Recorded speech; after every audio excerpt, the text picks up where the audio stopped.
एक मोठी बातमी आता हार्बर लाईनच्या प्रवाशांसाठी आहे। हार्बर लाईनच्या लोकल यापुढे सीएसएमटी पर्यंत न जाता सँडहर्स्ट रोड पर्यंतच धावण्याची शक्यता आहे, कारण सीएसएमटी ते परळ 5वी आणि 6वी मार्गिका टाकण्याचा रेल्वेचा प्रस्ताव आहे आणि त्यासाठी हार्बर लाईनवरच्या सीएसएमटी आणि मशीद स्टेशन दरम्यानच्या ट्रॅक आणि प्लॅटफॉर्म्सची गरज पडेल।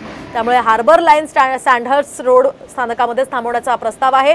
तसंच भायखळ्याचा जलद लोकलसाठीचा जो प्लॅटफॉर्म आहे तो तोडून तिथे अतिरिक्त ट्रॅक उभारला जाणार आहे।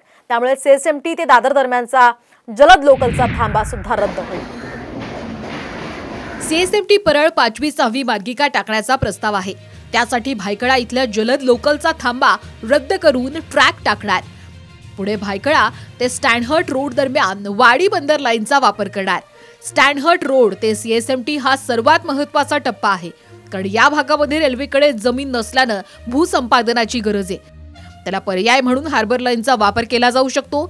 तसंच झाल्यास हार्बरच्या लोकल स्टँडहर्ट स्थानकात थांबतील आणि या दोन स्थानकांदरम्यानचे हार्बरचे ट्रॅक आणि प्लॅटफॉर्म यांचा वापर 5व्या आणि 6व्या मार्गिकेसाठी करणार।